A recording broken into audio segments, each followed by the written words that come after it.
You can just speak. There's more immediate things that we can do now.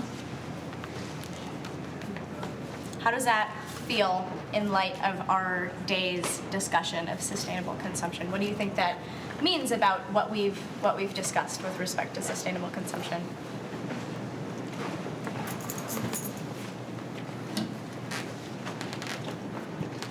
I guess that there's first steps.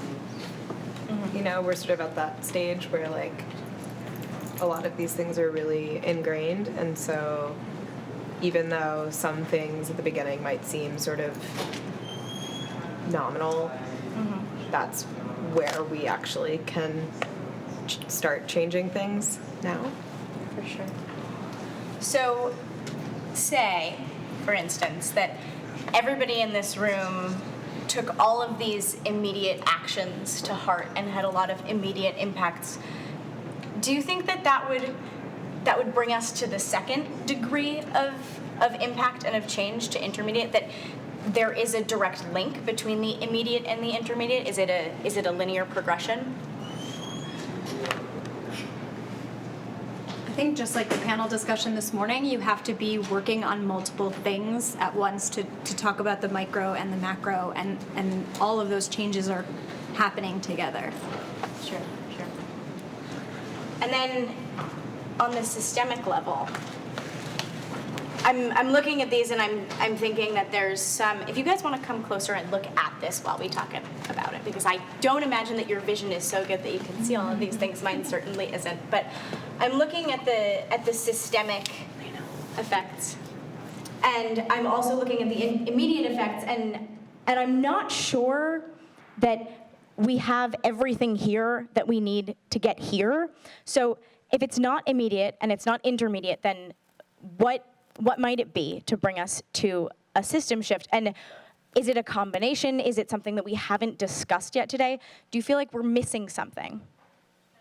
If I may, also, I wonder what the experience was like for other folks when you went to put the stickies up. Whether it was more difficult to find actions to post down here, and what the thought process was behind posting the stickies down here. Like, what sorts of things are here, and if you put something here, maybe you could speak to why you did so, or whether it felt like the one or few you put down here, belonged here.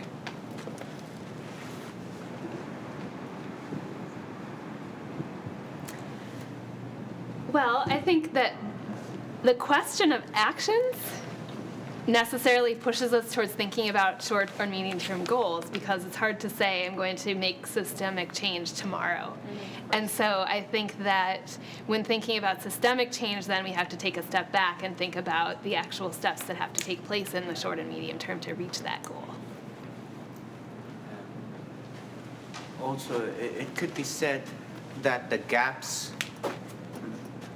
we are having right now on some steps as systemic are just areas which have not yet been filled in, and that many of the intermediate and immediate things often intercut into the systemic because everything is interlinked.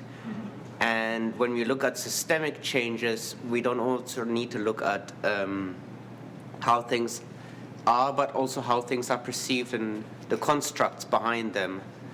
For example, this is a controversial topic, but how society, the structure of how we, for example, police our society is interpreted very differently according to different parts and different experiences within each different section. So we might have say, we need to do changes to reach out to these communities and on that in immediate level, but on a systemic level, there's a much broader analysis, which we shouldn't forget. Great, thank you. So I'm wondering if these immediate effects, just going back to very far back now, it seems, to the panel, it seems like a lot of these are about maybe things you buy, things you do. I'm wondering if you think that simply conducting an action or changing a personal process can bring about a cultural shift, or if we need to integrate more, not aggressive, but more vigorous, I guess, conversation among one another, if it's not just you doing something yourself, or if it's rather about changing the culture, and whether or not you think that doing something on your own is going to bring about a cultural shift. I think you can have an action aiming to reach this more systemic or cultural change, but it's unpredictable, and I feel that part of not having so many in the systemic, we don't really know what is how to get there. So what you're asking, is it linear? I think it's you do, and then you have the feedback, and you have other people gathering to do it as well, and then I think it grows into something. So this may change the path, or it may continue, but just this idea that, yeah, you may aim to do it, but then you have to adjust or change, and then you get to a more intermediate or systemic. I guess I would say, like, it depends in some cases on your position. I think in general, for the average person, as a consumer, your impact is, sort of necessarily limited to, like, the things that you directly affect. But then there are people who are sort of stakeholders in making decisions, where you do have, like, sort of one person or a small group of people who are really choosing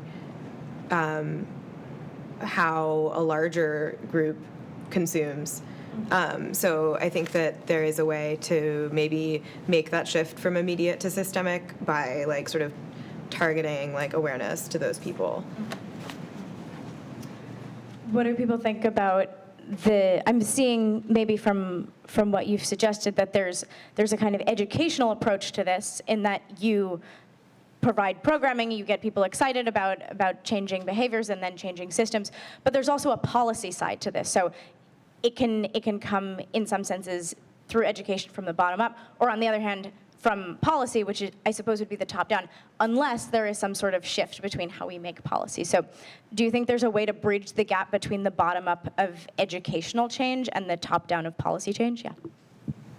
Well, I mean, frequently large policy shifts are created by grassroots movement creating crises for the policy makers to make them shift from what they've been doing into something new, into, basically ceding to demands from the people. I mean, if you, so a group I work with, we talk about we need a Green New Deal.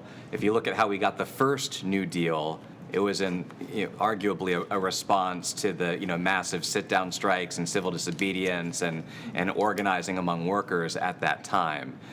So that's. Now, there are different ways of creating political crises. One is through civil disobedience. Another way is by voting out the people who, are ignoring what the people want, and voting in the people who, want to implement some of the systemic changes that we're talking about. So one task for an organizer is figuring out how to create crises for people in power. I think it's also not just crises. Like, obviously there's certain issues that require crises, but also grassroots efforts can prove that something is viable.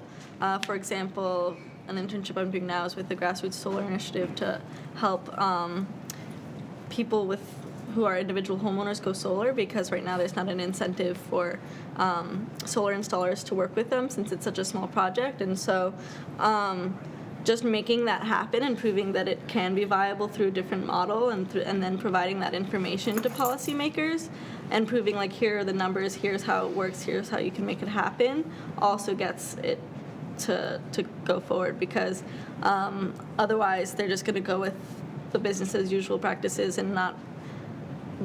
Basically, policymakers and people in general, it's human nature to not be comfortable trying something new, because we're more comfortable failing in ways that we've failed before. And so grassroots efforts can also be like little experiments too, that then provide information for policymakers to work together.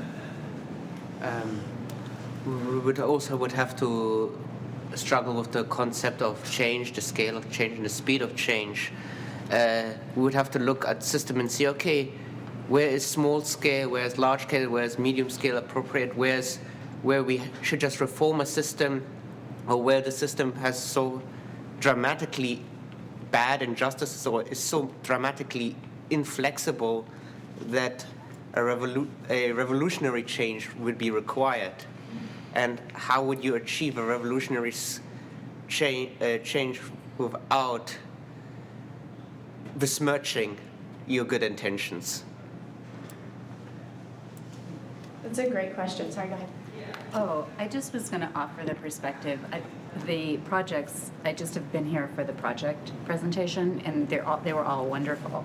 And I kept thinking, I live now in Baltimore, which obviously is very much close to Washington, and so a number of the issues that were raised, I'm used to paying attention to them within the policy world, and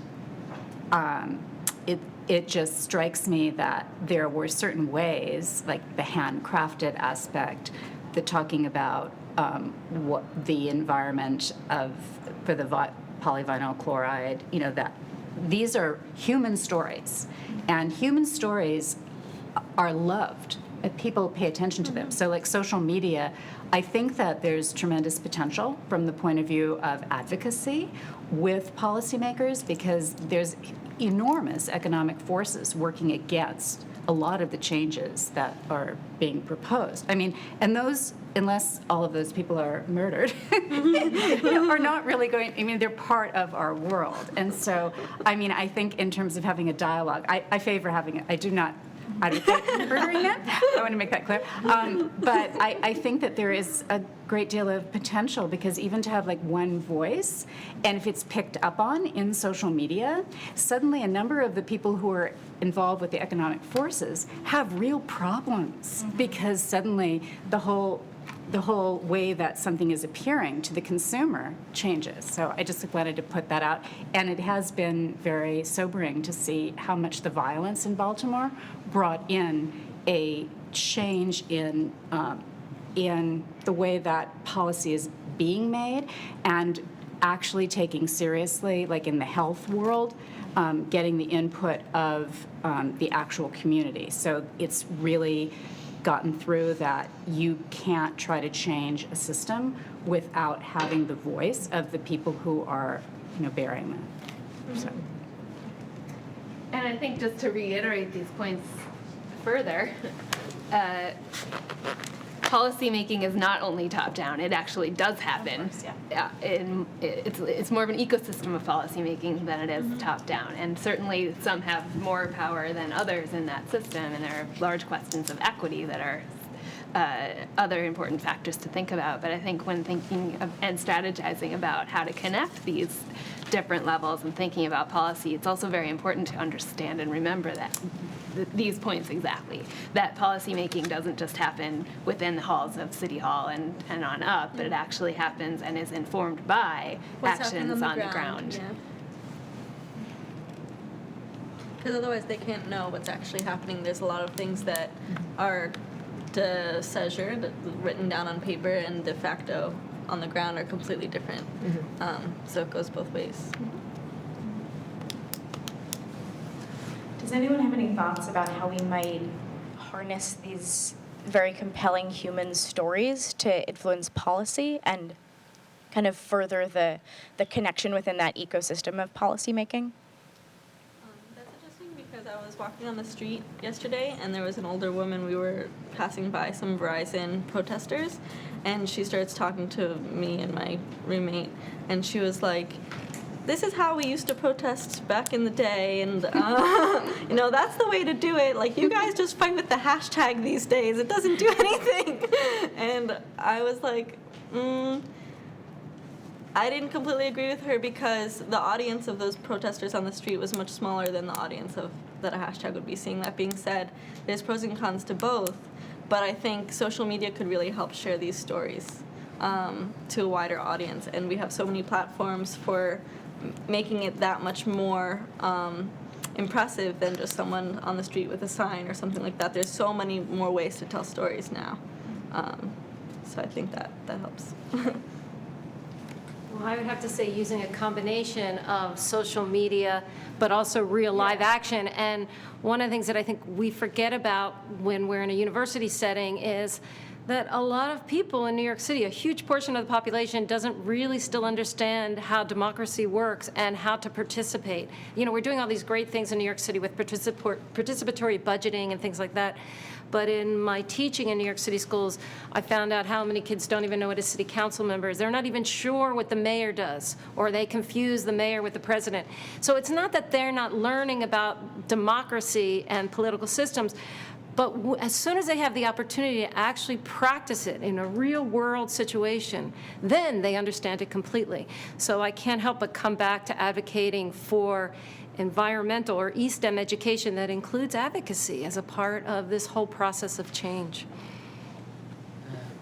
We would have to also look and interact more and make the way we tell our stories and the way we present our information and our facts much more accessible and much more relevant. To quote a British comedian known as Mark Steele, he used to make jokes and say, I used to not like classical music. I used to be turned off by it because you can just switch on the radio and they will speak to you in a dull voice and it will put you to sleep. But if you listen to it by itself and you start comparing it, the presentation makes all the difference, in a way. Yeah, I'd also say like the immediate problems they change a lot of the time. Like they're sometimes change really quickly, sometimes on a larger scale. But like if a problem has been there for 4,000 years, then it's obviously not that much effective to us. But the faster ones that strike us and get us off guard, these are the ones that sometimes need like immediate interventions. And having something like social media or like something that connects us, it's definitely could be helpful if utilized to do that in a very strong and like fast manner.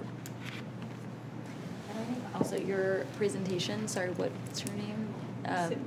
Sylvia. Yeah. Your project I think is very much about storytelling and highlighting the human aspect of the people you're working with, and not targeting policy right away, but forcing the community to see these people in a different way and maybe relate to them a little bit more, and that has the potential to have a lot of momentum. Yeah, definitely. This idea that if you see from one perspective, then you see like the economic point of view of it, but there are people there, and having this human perspective and storytelling is very important.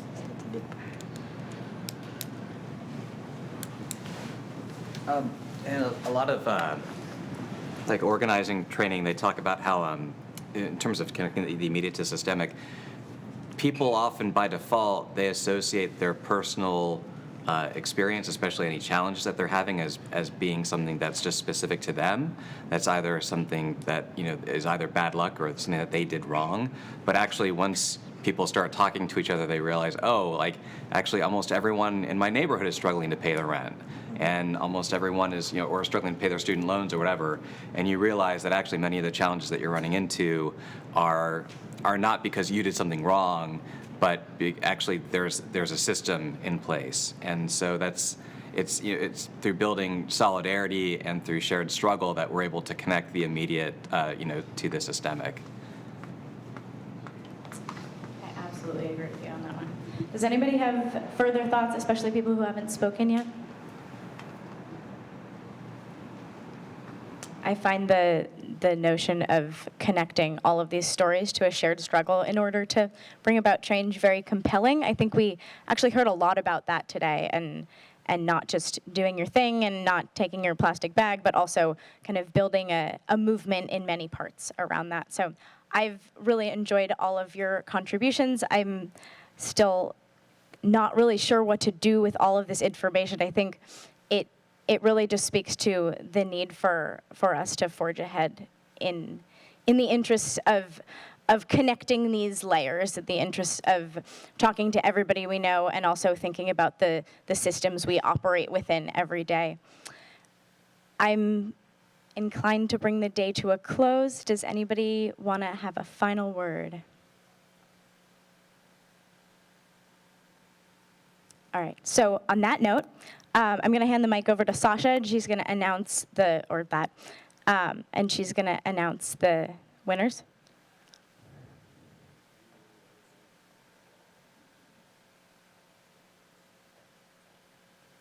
We'll figure it out.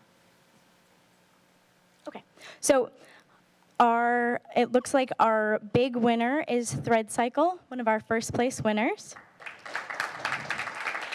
And Eshrab has received the other first place vote.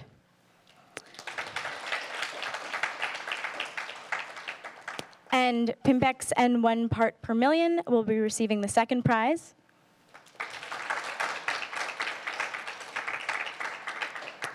And 1 part per million is the audience vote choice. So you'll be receiving a tote bag, perhaps in which to hold your mesh. All right, that's all we've got for you today. Thank you so much for sticking it out till the end of the day. It's been a pleasure. Feel free. I think there are quite a few snacks left, so feel free to enjoy the space and the remaining snacks. Make sure to grab a notebook if you haven't already. And thank you so much, guys. There are also takeaway boxes if you want to take any food home. Please do. Thank you all.